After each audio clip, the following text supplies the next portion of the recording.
bilang anak aku itu terlalu bersih. Sebenarnya gini.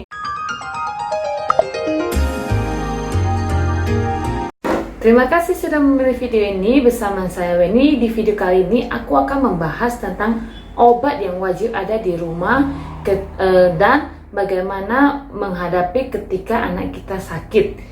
Nah, sebagai ibu muda atau sebagai ibu baru, pastinya itu ketika anak kita pertama kali sakit, kita itu pasti sangat khawatir, tidak bisa tidur. Tetapi kita perlu tahu sebagai new mom itu, sebagai ibu baru itu, apa yang harus dilakukan ketika anak itu demam. Oke, sebelum kita membahas tentang anak itu demam, kita akan membahas dulu obat-obat apa yang wajib ada di rumah untuk persiapan ketika anak mana tahu demam, pilek, atau diare. Yang pertama yang wajib ibu ada di rumah itu adalah Sunmol Drop. Ya, ini Sunmol Drop. Ini Sunmol Drop ini ada paracetamol. Sunmol Drop ini digunakan ketika anak demam. Yang kedua itu adalah Nimiko. Oke, jadi ini ada resep dokter. Nimiko ini biasanya itu ketika anak udah mulai MPASI dan kita sebagai ibu baru kan pasti selalu suka mengeksplorasi makanan untuk anak kita. Jadi kita tidak tahu mana makanan yang bisa membuat anak itu panas dalam, seperti yang mungkin bubur yang masih tahu panas dimakan anak, atau goreng-gorengan terus. Jadi Nimiko ini dipakai ketika si anak itu semua bagian mulutnya itu menjadi putih-putih gitu. Jadi ini terjadi pada anakku. Jadi pertama itu kan kukira aku bersihkannya kurang bersih ya. Jadi biasanya anakku itu kalau waktu bersihkan mulut itu paling senang, paling suka dia. Tetapi ini kok asal bersihkan mulut dia nangis. Terus waktu aku gosok-gosok agak kuat di bagian yang putih-putih di dalam pipi kiri kanan itu kok nangis. Terus dia kayak dorong-dorong tanganku. Ternyata itu bukan kurang bersih, tapi itu ciri-ciri panas dalam pada anak. Dan ini dikasih obat dari dokter. Nimiko ini dikonsumsi 3 kali sehari dengan takaran 0,8. Nah, jadi ini waktu anak aku sekitar 9 bulan ya. Jadi ini bulan 7. Saya lihat ya bulan 7. Jadi ini sekitar waktu anakku itu 9 bulan mau masuk 10 bulan gitu. Dia terkena itu yang namanya panas dalam. Oke. Obat yang ketiga itu ini Elbio. Aduh sakit ya. Oke, ini obatnya Elbio. Ini juga sama resep dari dokter, 2 kali 1 makannya. Nah, jadi kalau untuk Elbio ini obat untuk anak itu yang mengalami yang namanya diare, mencret, kayak gangguan-gangguan pada pencernaan.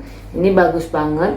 Terus harganya juga relatif lebih murah dan ada dijual di apotek manapun. Ini Elbio.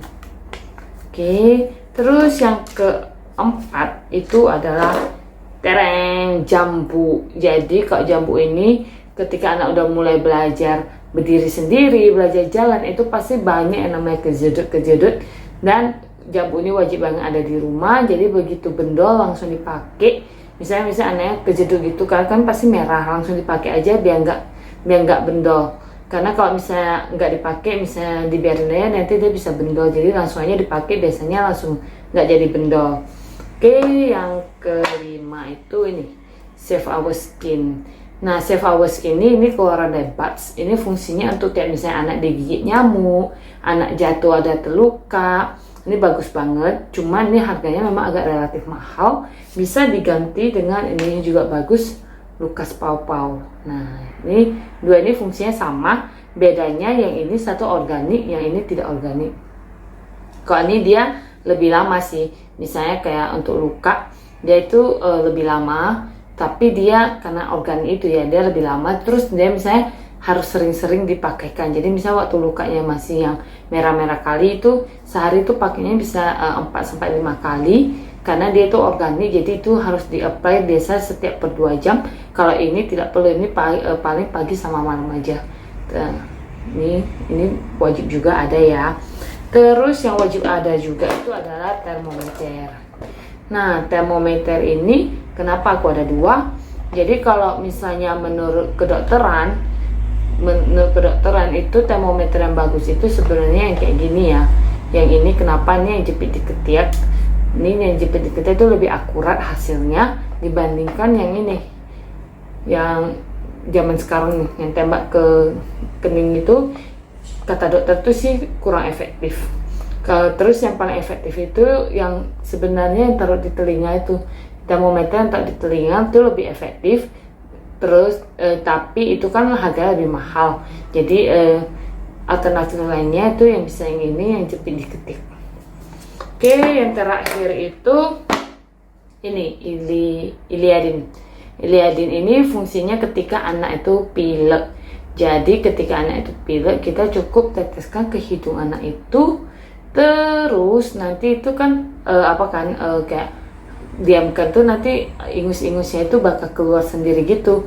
Jadi ini kita kayak nggak perlu suruh anak itu kan juga nggak begitu pandai ya kalau disuruh keluarin bersih ingusnya. Jadi kita teteskan ini Iliadin drop. Ini bagus sih kalau misalnya anaknya udah mulai flu, bersihkan aja pakai ini.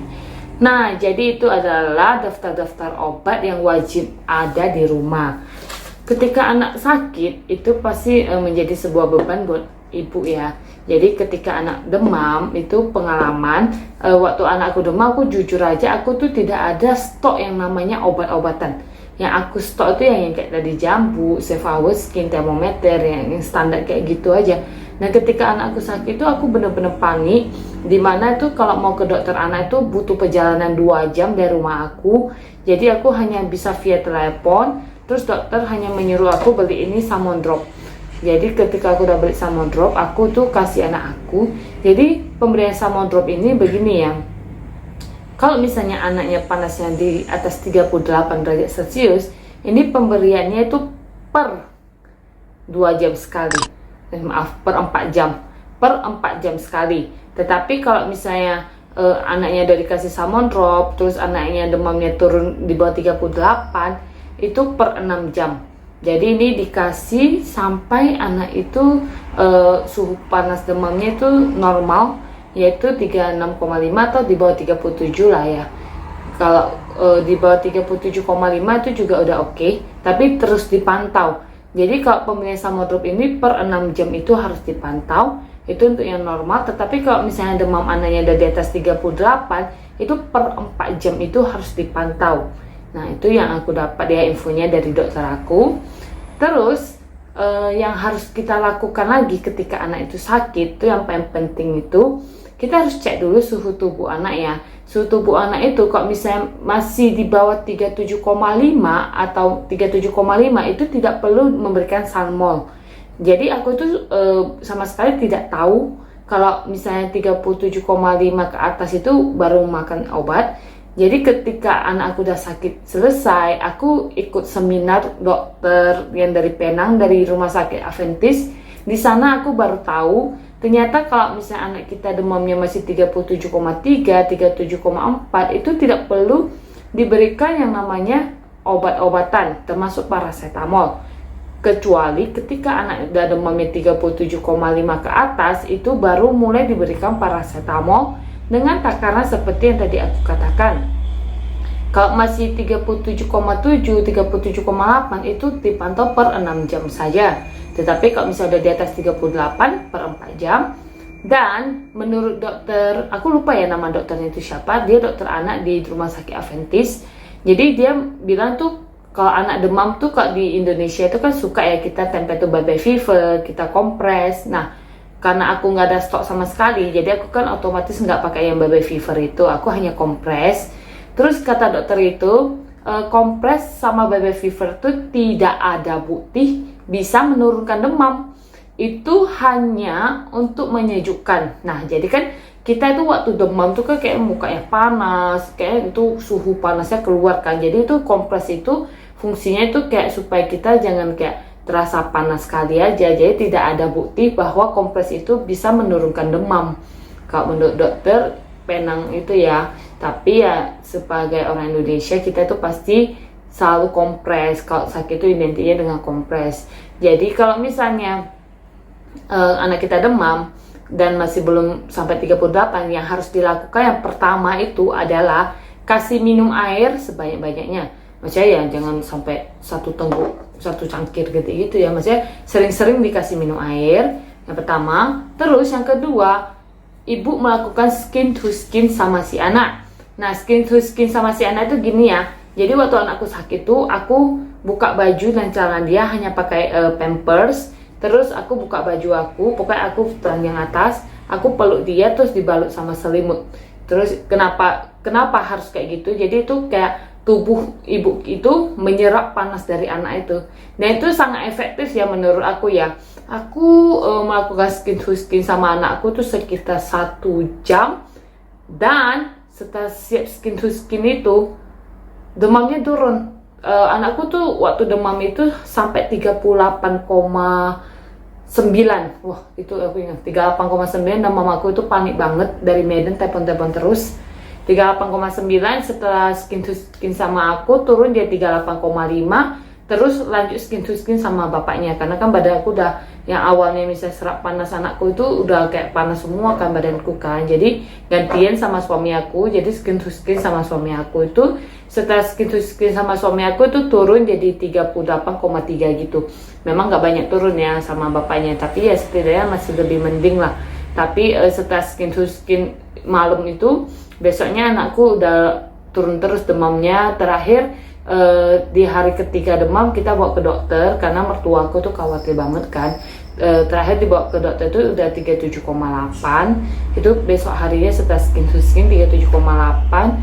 Terus dokter sampai ke dokter juga bilang oh demamnya udah sembuh nih, tinggal kayak apa aja lah, dikasih vitamin aja supaya lebih cepat fit balik aja. Tapi waktu sakit anakku tuh masih aktif banget, makan juga masih oke sih. Jadi nggak sangka kalau dia itu sakit sebenarnya ya. Cuma kan meskipun dia aktif, tapi badan dia itu kayak panas gitu. Kita sebagai orang tua kan pasti khawatir. Nah, menurut aku itu ya. Terus dokter itu juga bilang kalau misalnya anak itu masih demamnya 1 minggu, itu tidak perlu dikasih antibiotik dulu, cukup paracetamol aja. Kalau misalnya udah demamnya di atas 1 minggu atau demamnya udah 2 minggu, itu baru dikasih antibiotik, karena itu lebih riskan. Jadi banyak ya sebenarnya ilmu-ilmu yang harus kita belajar dulu sebagai ibu baru supaya nggak panik. Karena jujur aja waktu anakku tuh pertama kali sakit tuh aku panik banget. Terus sama dokter itu juga dibilangin kalau misalnya anak kita demam, itu yang paling penting itu harus dijaga asupan makannya.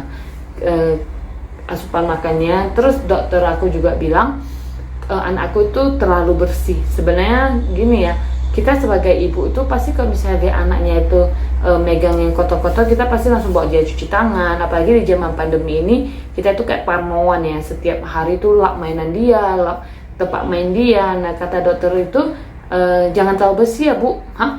Kenapa dok? Iya, kalau terlalu bersih nanti anaknya jadi nggak ada antibodinya, jadi nggak bisa melawan penyakit gitu. Jadi ya sejak anakku sakit, aku ya biarin aja legowo gitu. Tapi legowonya ya masih kategori standar, ya bukannya anakku main tanah saya biarin aja nggak cuci tangan, yang enggak ya. Jadi yang oke lah, bisa kayak dia pegang-pegang kayak yang berdebu, oke. Tapi ya kita pantau jangan masukkan ke mulut, kasih kayak main-main gitu kan. Nah kayak gitu. Terus waktu dibilang sama mertuaku, kata dokternya gak boleh bersih-bersih kali ya. Mertuaku saya sih kayak gitu. Cuma ya memang kenyataannya kayak gitu. Jadi kita boleh bersih, bukan tidak, tapi ya jangan terlalu bersih. Karena kalau terlalu bersih nanti imunitas tubuh anak itu tidak ada. Begitu. Cuma ya kalau di zaman pandemi ini juga, meskipun kata dokter anak itu nggak boleh terlalu bersih-bersih kali, ya kita juga harus jaga-jaga kan. Ya minimal ya sanitizer lah tangannya itu. Paling minimal tuh kayak harus sanitizer mainan-mainannya. Karena aku kan sering banget lap-lap mainannya itu hampir tiap hari. Jadi ini setelah dokternya bilang kayak gitu, aku ya 3 hari sekali. Jadi ya kasih agak berdebu-debu gitu ya. Tapi nggak berdebu-debu banget sih ya, karena 3 hari sekali lap masih kayak wajar kali lah.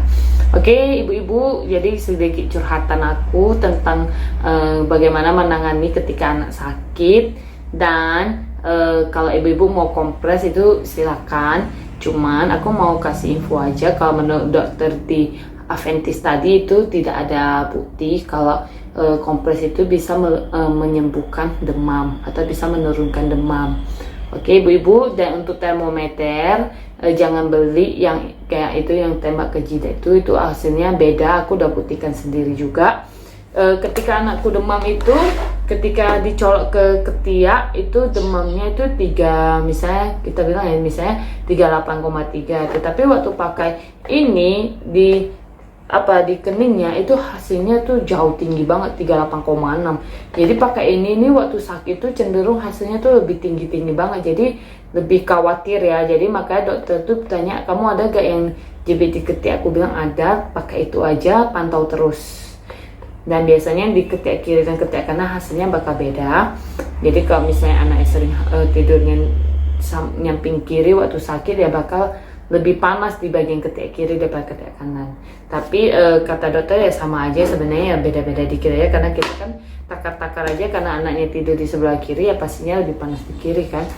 Cuma itu aja, sekian aja video ini, semoga bermanfaat untuk ibu-ibu. Dan untuk ibu-ibu yang sedang menghadapi anak yang sedang demam, semangat ya mams, semangat ya ibu-ibu, pasti bisa lewati ini. Karena anak-anak itu biasanya itu waktu MPASI itu mulai bakal demam itu di usia misalnya 7, 8, 9 bulan pasti ada demam sekalinya sih.